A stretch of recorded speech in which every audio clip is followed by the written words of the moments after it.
देश भर में गौ माता को राष्ट्रमाता घोषित करने की मांग बीते लंबे समय से की जा रही है। इस बीच मध्य प्रदेश के पशुपालन एवं डेयरी राज्य मंत्री लखन पटेल ने बड़ा बयान दिया है। उन्होंने दावा किया है कि गाय को जल्द ही राष्ट्रमाता घोषित किया जाएगा। सरकार इसकी तैयारी कर रही है।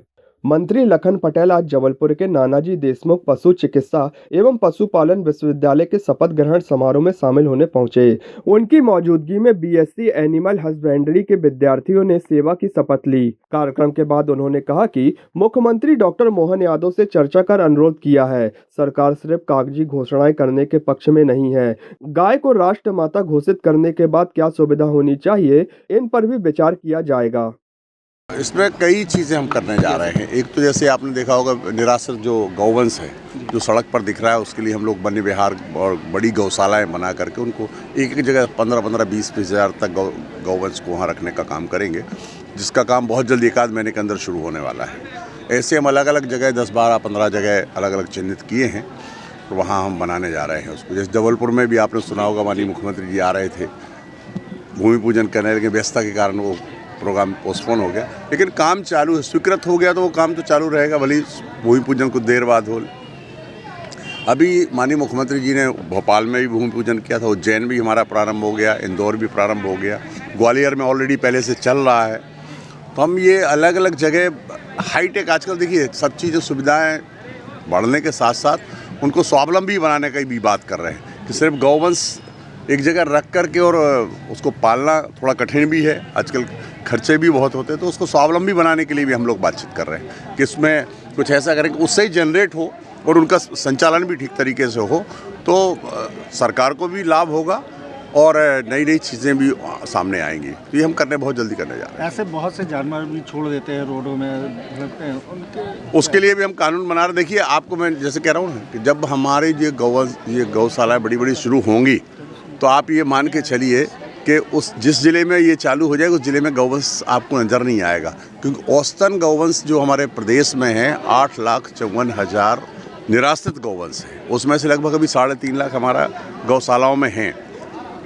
लगभग 4.5 से 5 लाख जो गौवंश अभी लग रहा है कि निराश्रित है। लेकिन अभी हम लोगों ने पिछले बरसात के समय पर माननीय मुख्यमंत्री के निर्देश में 6 जिलों में हमने पायलट प्रोजेक्ट लिया था, और उस पायलट प्रोजेक्ट में ये था कि यहाँ पे जो गौवंश हमको सड़क पर दिखेगा उसको हम गौशाला भेजेंगे। जब हमने ये भेजना शुरू किया तो जहाँ उठाते थे वहाँ कोई ना कोई परिवार के लोग आए, ये मेरी गाय है, इसको मत ले जाइए। तो हम लोगों ने ऐसा अनुमान लगाया कि लगभग 40% गौवंश जो सड़क पर दिख रहा है वो पशुपालकों का है। तो अगर उसको उस तरीके से देखा जाए तो जो हम 5 लाख की गणना कर रहे हैं उसको अगर 40% तो 2-2.5 लाख तो पशुपालकों के जो सड़क पर है। जब हम उसको उठाना शुरू कर देंगे तो वो वैसे ही फिर सड़क पर नहीं आएगा, और जब एक बार आएगा तो उसको हम कड़क कानून बना करके, और जब गौशाला में चला जाएगा तो उसको कड़े कानून बना करके हैवी पेनल्टी मतलब राशि लेकर के उनको देंगे।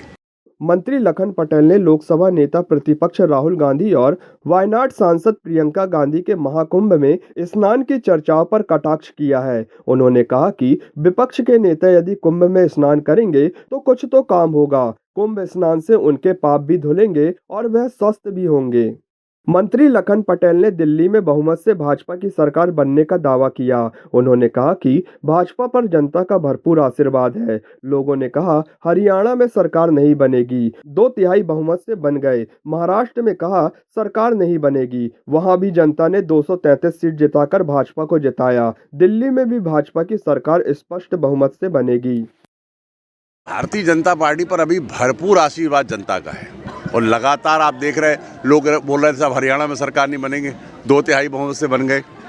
लोग बोल रहे हैं साहब महाराष्ट्र में सरकार कांग्रेस की नहीं, बीजेपी की नहीं बन पाएगी, लेकिन वहाँ पर भी जनता ने 233 सीटें जिता करके और भारतीय जनता पार्टी को। मध्य प्रदेश में भी आप देखें, और लोकसभा में भी मध्य प्रदेश में 29 की 29 सीटें जिता दी, दिल्ली में 7 की 7 सीटें जिता दी। आप देखिएगा निश्चित रूप से वहाँ दिल्ली में भारतीय जनता पार्टी सरकार स्पष्ट बहुमत के साथ बनेगी।